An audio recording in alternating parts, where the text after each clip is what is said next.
Hello friends, welcome back to my YouTube channel Nigam Gyan. मैं हूं आपका होस्ट एडवोकेट कुशलदीप शुक्ला।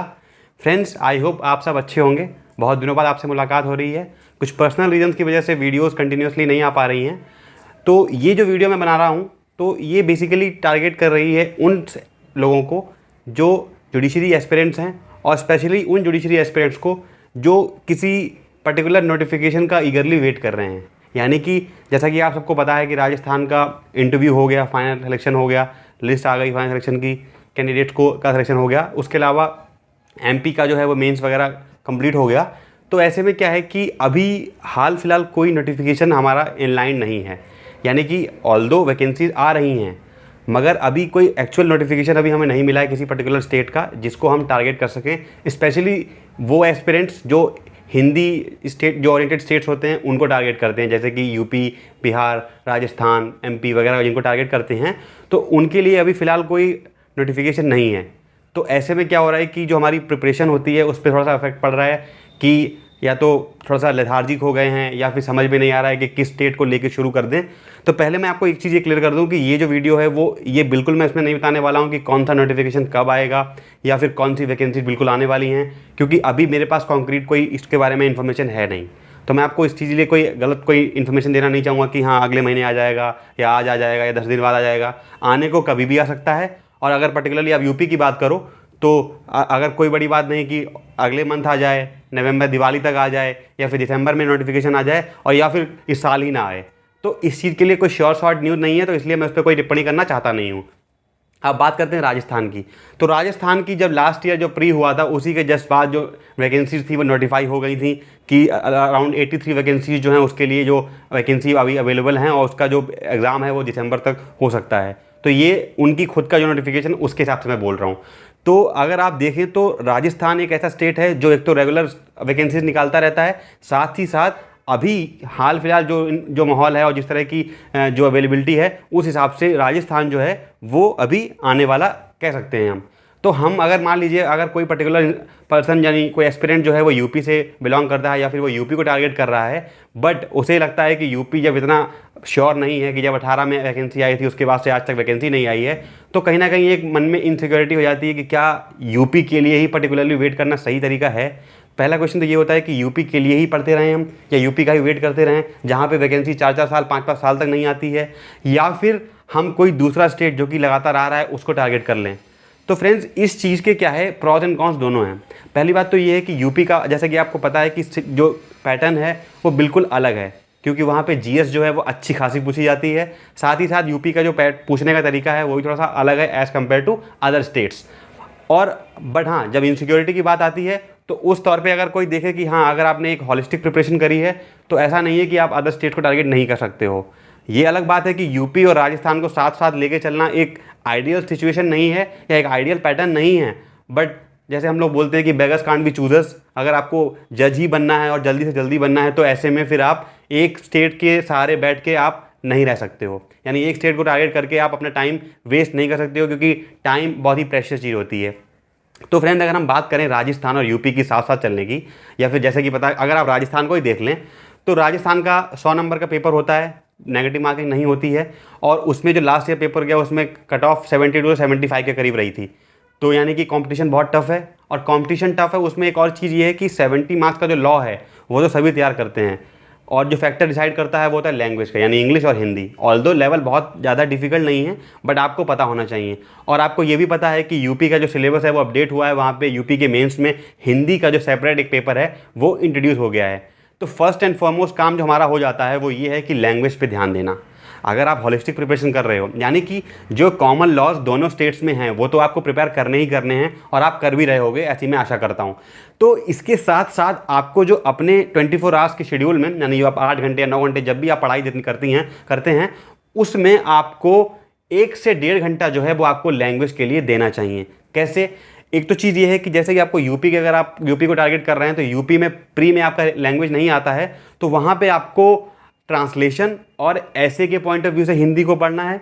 और अगर इसी के साथ अगर आप राजस्थान को टारगेट करें, अभी मैं बार बार यूपी और राजस्थान का एग्जांपल इसलिए ले रहा हूँ क्योंकि हाल फिलहाल जो वैकेंसीज कह रही हैं, जो सिचुएशन कह रही है, वो यूपी और राजस्थान की तरफ ज़्यादा इंक्लाइंड है, क्योंकि राजस्थान आने वाला है जैसा कि आप सबको पता ही है, और यूपी भी आ सकता है। ठीक है, तो ऐसे में आपको राजस्थान और यूपी, एक तो दोनों हिंदी बेल्ट वाले स्टेट हैं, यानी कि आपको हिंदी जो टारगेटिंग स्टेट जो लोग देते हैं उनके लिए राजस्थान और यूपी दोनों फीजिबल होते हैं। तो ऐसे में मैं यूपी और राजस्थान का एग्जांपल इसलिए ज़्यादा ले रहा हूँ। और एमपी का जो ऑलरेडी अभी मेंस हुआ है, तो उसमें थोड़ी कंपैरेटिवली टाइम ज़्यादा लग सकता है, यानी कि मे बी जैन और फेब तक आपका एमपी हो सकता है। तो अभी मैं एमपी की बात करना उचित नहीं समझता हूँ।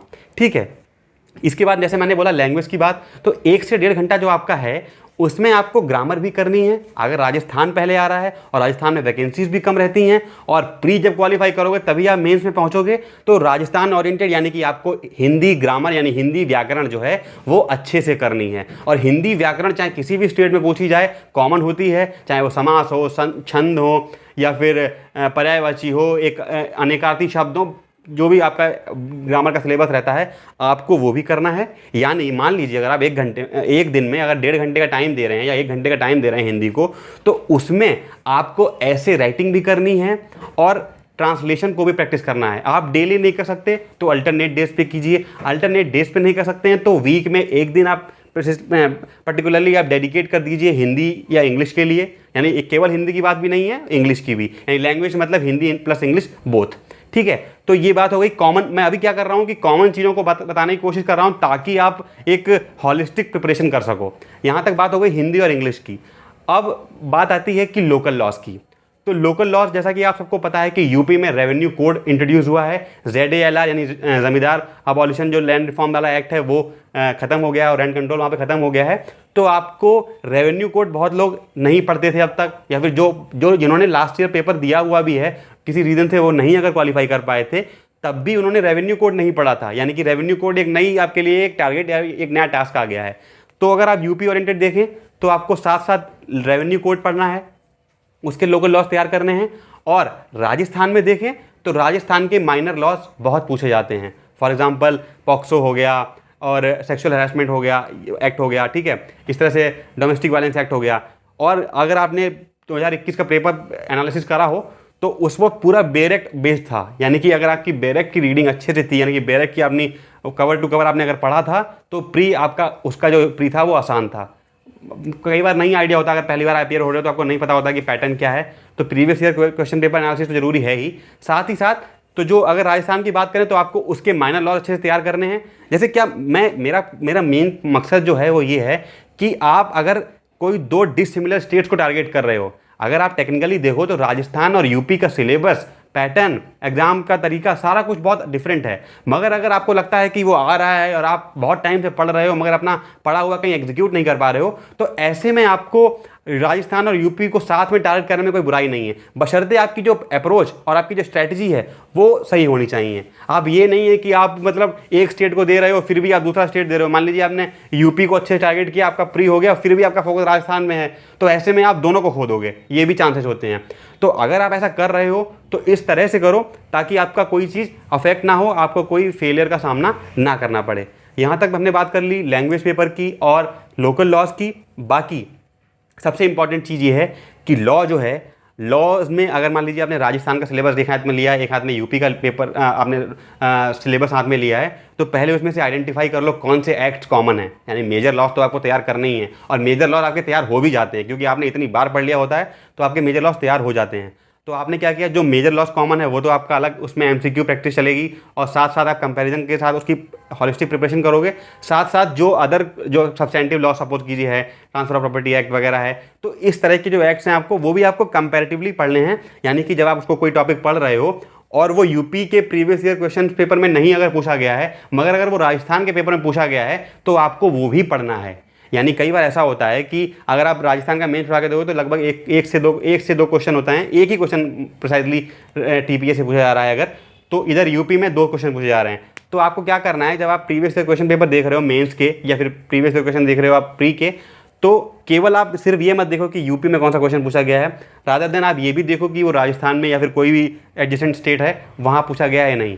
तो एक सब्जेक्ट को ही आप पढ़ रहे हो, आप सिर्फ उसमें वो मत पढ़ो कि जिसमें एक पर्टिकुलर स्टेट में ही पूछा जा रहा है, आप साथ साथ दूसरे स्टेट के जो क्वेश्चन पेपर हैं उनका भी एनालिसिस करो। तो उससे क्या होगा, आपको महसूस नहीं होगा कि आपने सिलेबस ज़्यादा कवर कर लिया, मगर आप स्टेट के क्वेश्चन बेस देख के आपका जो आप मान लीजिए कोई पर्टिकुलर बुक फॉलो कर रहे हो टीपीए के लिए, सीपीसी के लिए, तो आपने मान लीजिए किसी पर्टिकुलर स्टेट यानी कि अगर आप यूपी को टारगेट कर रहे हो, आप उसके क्वेश्चन पेपर एनालिसिस कर रहे हो, मगर आपने अगर उसके अलग स्टेट भी देख लिए तो आपको साथ साथ आपका 2 टॉपिक्स तैयार हो जाएंगे और आपको वो चीज़ फील नहीं होगी, आपको उसका बर्डन फील नहीं होगा। ना कि आप पूरा 1 to 1 पूरा पेज पढ़ रहे हो तो वो आपको ज़्यादा लंबा और ज़्यादा बर्डनसम लगेगा।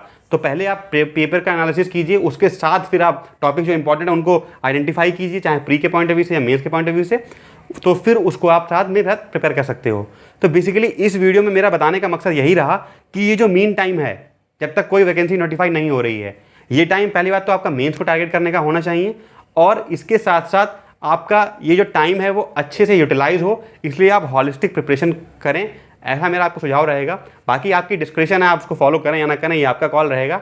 मुझे ऐसा लगता है कि ये टाइम ऐसा होता है जहाँ पे एस्पिरेंट बहुत कंफ्यूज रहते हैं कि क्या करें क्या ना करें, क्योंकि कोई पर्टिकुलर, जब देखिए आप सबको पता है कि आपकी जो प्रिपरेशन होती है वो तब अच्छी हो जाती है जब कोई नोटिफिकेशन आ जाता है, मगर उस नोटिफिकेशन के टाइम पे मेंस का पढ़ना एक बहुत ही फुलिश एक्ट हो जाता है, क्योंकि आपको पता है कि प्री के लिए टाइम नहीं बचता पढ़ने के लिए, इतना सब कुछ आपको एमसीक्यू लगाने होते हैं, कवर टू कवर बेरेक्ट पढ़नी होती है, स्कीम याद करनी होती हैं, तब आप मेंस का नहीं पढ़ सकते हो। तो मेरा ये सजेशन रहेगा कि जब तक आपका प्री किसी पर्टिकुलर स्टेट का नोटिफाई नहीं हो जाता है तब तक आप मेंस पढ़ सकते हो, कंपैरेटिवली जो भी स्टेट आपको लगता है कि आप कर सकते हो टारगेट उसका, और इसके अलावा आप प्रीवियस ईयर क्वेश्चन पेपर का एनालिसिस कर सकते हो।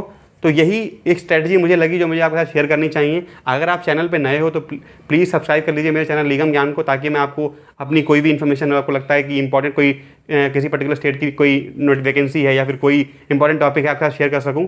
तो please subscribe to my channel लीगम Gyan. Thank you so much. Thanks, friend.